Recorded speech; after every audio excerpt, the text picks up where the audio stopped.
Bueno, profesor, ahora voy a hablar sobre el punto uno, que es diagnóstico de falla. Bueno, para este reconocimiento primero usamos el módulo de MotorCAD.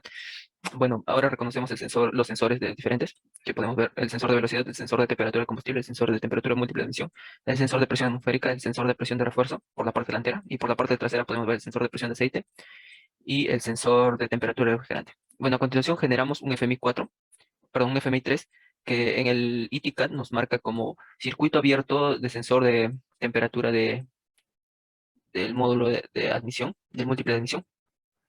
Como podemos ver, el FMI 3 se genera desconectando el cable del SM al sensor y, y nos marcaría circuito abierto. Y para el FMI 4 nos marca voltaje bajo lo normal. Como podemos ver, acá solamente se genera haciendo un puenteo de la señal a tierra.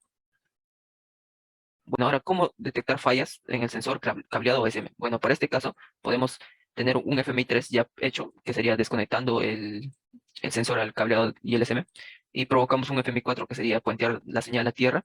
Tenemos el FMI 4 y en el ETICAD, si nos marca el FMI 4, podemos decir que el SM y el cable está bien, pero en este caso, por caso contrario, el sensor estaría dañado. Pero al generar un FMI 3, o perdón, ¿qué pasaría si nos sigue saliendo el FMI 3? Ahí ya no podríamos decir que el SM y el cable están bien, pero sí podríamos deducir que el sensor sí está correcto. Y ahora, por el otro lado, ¿qué pasaría si ahora medimos en la parte del SM? Si nos planteamos la señal a tierra y nos marca un FMI 4, como anteriormente dijimos que el sensor está bien, y ahora como nos sigue marcando FMI 4, podemos decir que el cable estaría mal en este caso. Y por último, el peor de los casos sería que al hacer el puenteo nos siga marcando un FMI 3, entonces podemos decir que el SM sería el que está dañado. Gracias. No, para este procedimiento número 2 del laboratorio, nosotros tenemos como primer punto lo que debe ser la conexión de data link con el SMCAT. Aquí tenemos lo que debe ser el plano, tenemos las dos vistas detalladas de dos componentes importantes, lo que debe ser primera parte del COM adapter y lo que debe ser el conector J1. Aquí tenemos identificados en cuadros rojos y negros los pines de alimentación y en cuadros azules lo que deben ser los pines de comunicación. Pueden ver que tenemos las imágenes tomadas del laboratorio del cableado del SM. Ahora, para la segunda parte, nosotros tenemos que conectar el potenciómetro como divisor de voltaje en las terminales donde debería ir el sensor de presión atmosférica.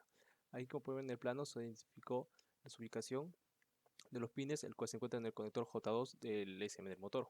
Aquí tenemos los pines que vienen a estar conectados al positivo, al terminal positivo del potenciómetro, al negativo el pin 3 y finalmente el pin de salida vendría a ser este de acá, el de 14 con el terminal de salida del potenciómetro. Nosotros ya habiendo hecho estas conexiones, tenemos que ver que el alato ya puede identificar el SM del motor. Tras hecho eso, nosotros requiere información y buscar y generar una gráfica a tiempo real de este componente que debe ser el sensor de presión atmosférica. Habiendo hecho eso, al generar la gráfica, vemos que es totalmente lineal, constante, lo que debe ser la presión atmosférica.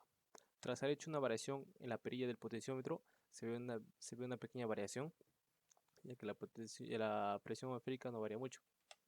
Y nosotros como última parte tenemos que generar lo que debe ser un FMI 3 y un FMI 4, que como sabes, el FMI 3 es un voltaje sobre lo normal y el FMI 4 debe ser un voltaje bajo lo normal. Aquí como pueden ver, según abrimos lo que debe ser el código, el diagnósticos activos, se generó un FMI 3 y así también se debe hacer con el FMI 4 variando la perilla del potenciómetro en sus posiciones extremas. Muchas gracias. Bueno, esta vez nos tocó exponer sobre la TS, como los nombres, los implementos que vamos a utilizar es un casco, botas, protección de auriculares, mascarilla, careta facial por pandemia, mameluco, entre otros.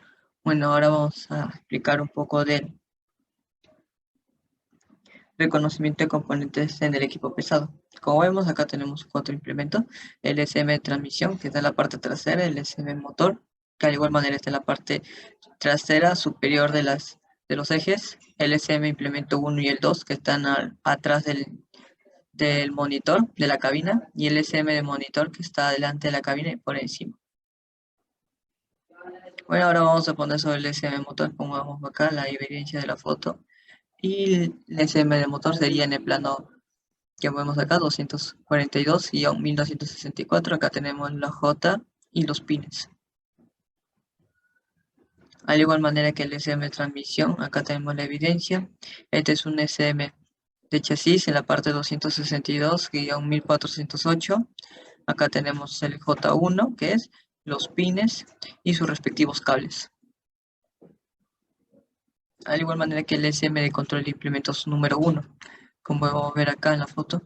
Aquí tenemos en el 262 implementado de control, el 1408, como debemos decir, el J1 y los pines que están referidos al SM de control de implementos. Al igual manera que el SM de control de implementos número 2, acá está la evidencia. El grueso pertenece a un grupo 1, el 262 con guión 1428 y sus pines.